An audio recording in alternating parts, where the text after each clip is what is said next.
Thinking of you, thinking of you. Halo, Assalamualaikum warahmatullahi wabarakatuh. Perkenalkan, saya Rahmi Auliadaha, NIM 22002134 dari Departemen Administrasi Pendidikan. Kali ini saya akan membahas mengenai komunikasi eksternal dalam organisasi. Komunikasi eksternal atau external communication adalah satu proses penyampaian informasi atau pesan atau satu strategi yang dilakukan oleh perusahaan untuk menjalin hubungan yang baik antara lembaga atau organisasi dengan mereka-mereka yang ada di luar organisasi. Secara prinsip, dalam satu organisasi itu juga dimaknai sebagai kegiatan komunikasi antara perusahaan atau organisasi dengan semua khalayak. Berarti semua mereka yang terlibat yang statusnya di luar lingkup organisasi, bahkan masyarakat pada umumnya yang berada di luar organisasi. Yang jelas, peran komunikasi dalam organisasi atau komunikasi eksternal ini adalah mengendalikan sekaligus memantau organisasi agar tetap berada sesuai di jalur yang diharapkan atau yang menjadi tujuan awal dari lembaga atau perusahaan. Tujuan dilakukannya strategi atau komunikasi eksternal adalah untuk meraih keuntungan sebesar-besarnya bagi perusahaan.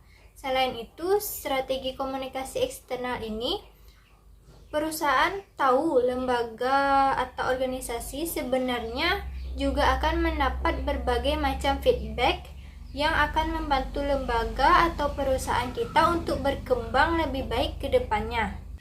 Bentuk-bentuk dari komunikasi eksternal. Yang pertama, website. Website seringkali identik dengan medium atau media untuk mempromosikan suatu produk. Akan tetapi di balik itu yang namanya website itu dijadikan sebagai alat untuk membangun komunikasi dengan pihak luar. Jadi memang secara sadar itu didesain untuk membangun komunikasi dengan mereka secara langsung. Kelebihan dari majalah sebagai external communication dari suatu lembaga yaitu lebih menarik, full color, bisa tahan lama, dan isinya bisa dibuat lebih detail sesuai dengan keinginan perusahaan atau lembaga dan cenderung bisa lebih lengkap dibanding dengan media yang lain.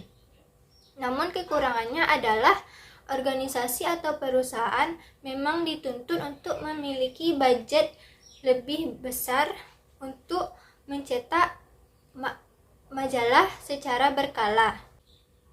Yang ketiga, press release atau media rilis.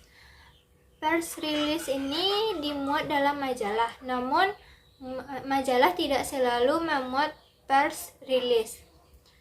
Press release itu satu berita, satu konteks terbaru yang disampaikan oleh organisasi kepada khalayak. Bisa apapun bentuknya.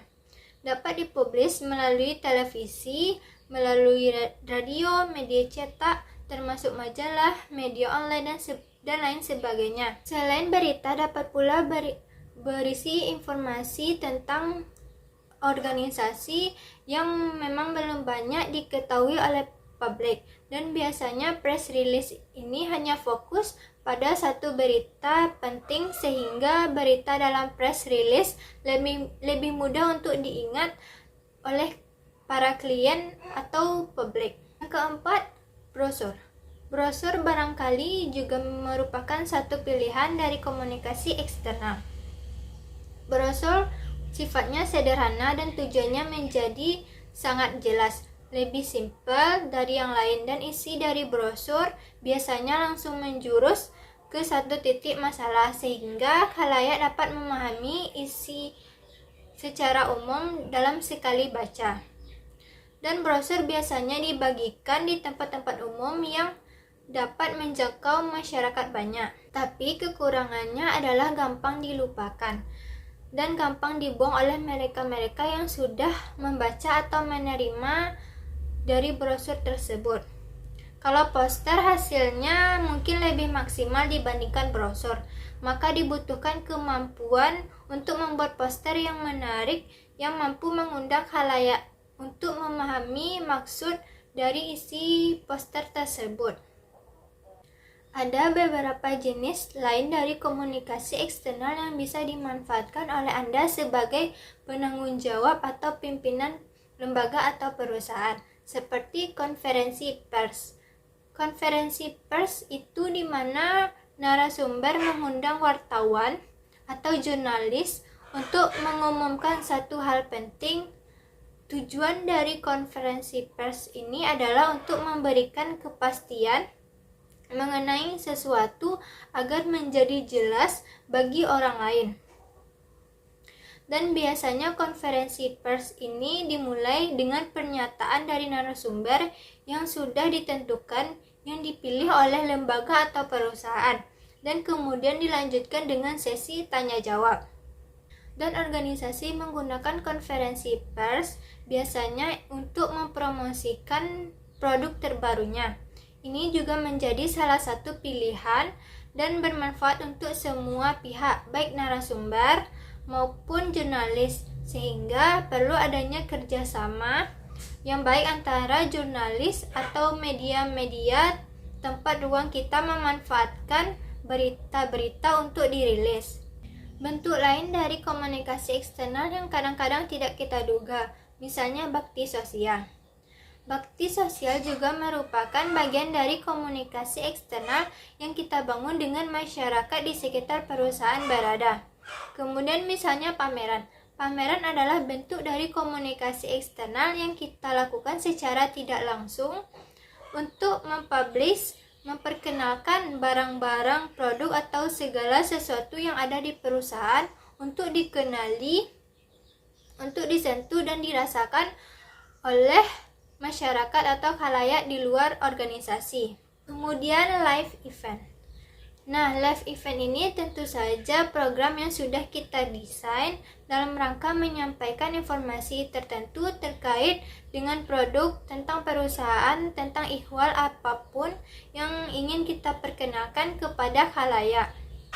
Ketika base-nya itu menyampaikan, mempromosikan, dan itu merupakan satu strategi untuk membangun relasi, membangun hubungan baik. Nah, itu adalah bentuk-bentuk dari komunikasi eksternal.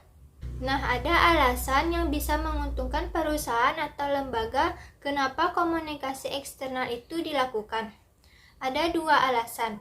Yang pertama adalah komunikasi eksternal itu adalah untuk membentuk persepsi dan opini publik. Jadi semakin baik kita mendesain, semakin siap kita mengelolanya, semakin hebat komunikasi yang dilakukan, maka akan terbentuk persepsi positif. Sehingga akhirnya akan mengangkat derajat, mengangkat nama baik, mengangkat nama besar dan citra perusahaan. Kedua, mampu menjangkau pelanggan baru. Melalui komunikasi eksternal yang baik, ketika perusahaan mampu atau lembaga mampu memilih jenis atau media yang tepat untuk melakukan komunikasi eksternalnya, maka dia akan mampu mendapatkan atau menjangkau pelanggan baru. Keuntungan yang paling besar yang dimanfaatkan oleh perusahaan atau lembaga adalah mampu menjangkau pelanggan baru yang selama ini tidak terdeteksi sama sekali. Sekian materi yang saya sampaikan. Mohon maaf apabila ada kesalahan dan kekurangan.